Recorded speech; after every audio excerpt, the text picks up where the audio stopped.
Welcome back. ఎప్పుడు ఎవరిని పొగుడుతారో ఎప్పుడు ఎందుకు విమర్శిస్తారో అర్థమే కాదు. అసలు ఏం జరుగుతోందో అర్థం కాక జుట్టు పీక్కుంటుంటే రాజకీయాల్లో ఏదైనా సాధ్యమే అంటుంటారు.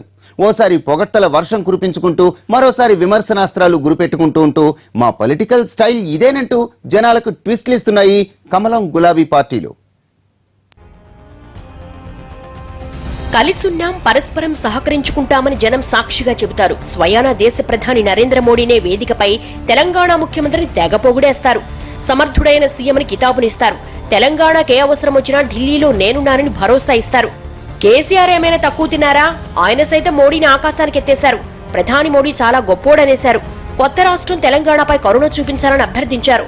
అంతకుముందు మోడీపై కేసీఆర్ ఎన్ని విమర్శలు చేసినా గజ్వేల్ మీటింగ్ తో వీరిద్దరూ మంచి దోస్తులైనట్లు కలిసిపోయారు. ఒకరినొకరు పొగడ్తలతో ముంచెత్తుకున్నారు.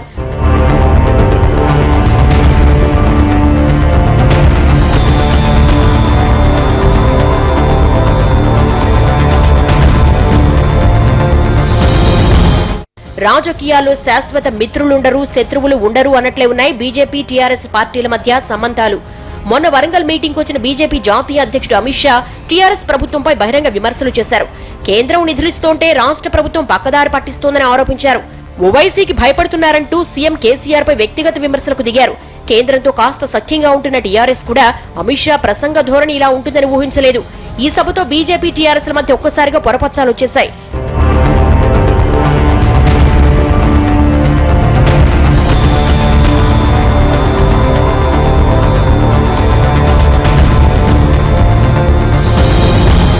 తెలంగాణ సర్కారును మోడీ మెచ్చుకుంటే ఆయనకు కుడిభుజం లాంటి అమిత్ షా విమర్శించారు.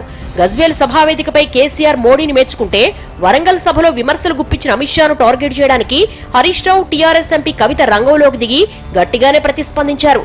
అనాలోచితంగా విమర్శలు చేసేంత సాదాసీదా నేత కాదు అమిత్ షా. తెలంగాణలో పార్టీ బలపడాలని కోరుకుంటున్న కమలనాథులు ఆయన కార్యక్రమంతో తన వైఖరేంటో బయటపెట్టుకున్నారంతే.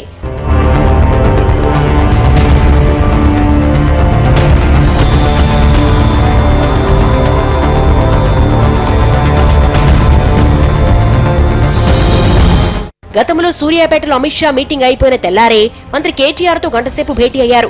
కేంద్ర రాష్ట్ర ప్రభుత్వాలు పరస్పరం సహకరించుకుంటాయని స్టేట్మెంట్లు ఇచ్చుకున్నారు. మళ్లీ వరంగల్ మీటింగ్ లో రాష్ట్ర ప్రభుత్వంపై విమర్శలు ఎక్కుపెట్టిన కమలనాథులు మీటింగ్ అయిపోగానే ఇలాంటి రాజకీయ విమర్శలు మామూలే అన్నట్లు మాటలు కలుపుకున్నారు. కేంద్ర మంత్రి దత్తాత్రేయ, మంత్రి హరీష్ రావుతో భేటీ అయ్యారు.